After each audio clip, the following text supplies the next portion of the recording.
Hey guys, welcome to this module about Blackbox. The first thing I want to do here is to compare Blackbox versus the traditional way, which would be uploading straight to stock agencies. The founder of Blackbox, Pat McGowan, says that Blackbox is way more than stock footage. We can talk about that later.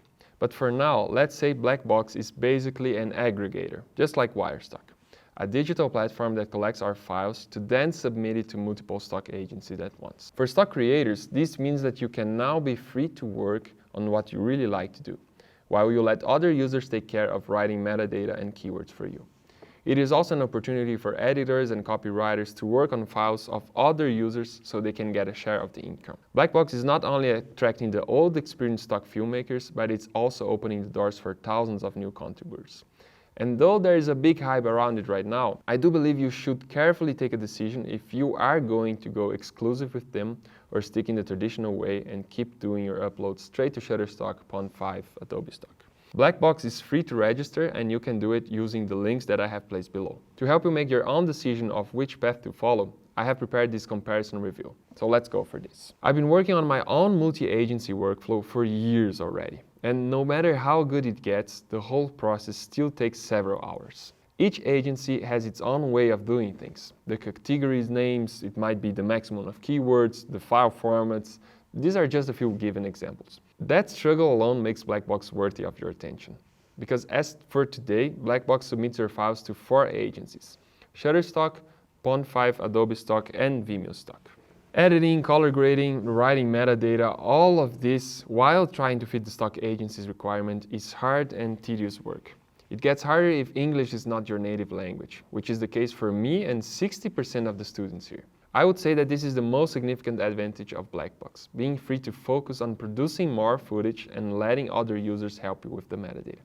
If you prefer to focus your time on shooting more instead of editing, you can even ask other users to edit your raw files. This, of course, is up to you. You can choose what kind of help you need and negotiate shares with other users. I'll tell you more about this later. For creators that do only metadata for you, Blackbox recommends that you give them a share of 20%.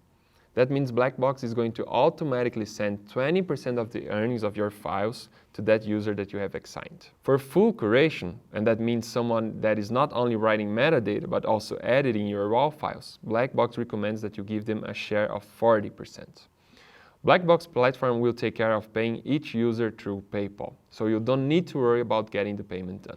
Another cool thing about this feature is to use it to automatically share profits with people that have collaborated with you, such as models, editors, and partners. As I said before, Blackbox charges a rate of 15% on the net value of your sales. You might also earn a smaller amount depending on the shares you have negotiated with a curator.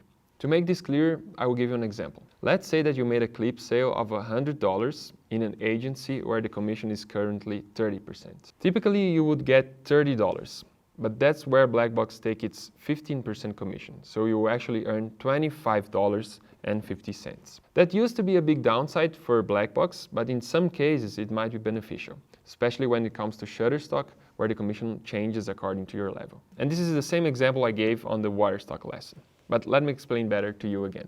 If you are a level 1 contributor on Shutterstock and you make a sale of $100, you are going to get 15% of it because that's what the level 1 contributor earns, and that would mean $15.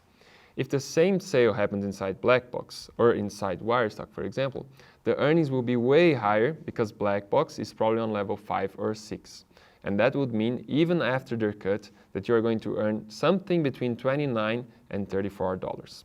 And that is a huge difference, and it doesn't stop here.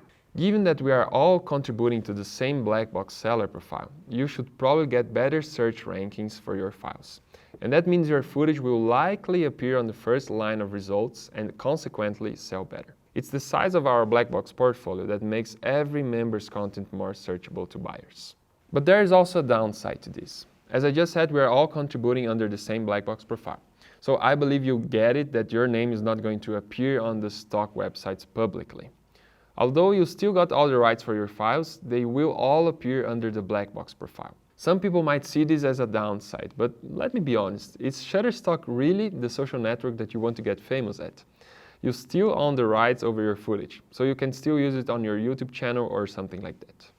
I also have to say that I am not a big fan of their user interface and the way things work on their platform. It is under constant evolution, but might be a little complicated and not that obvious for beginners in the stock footage world.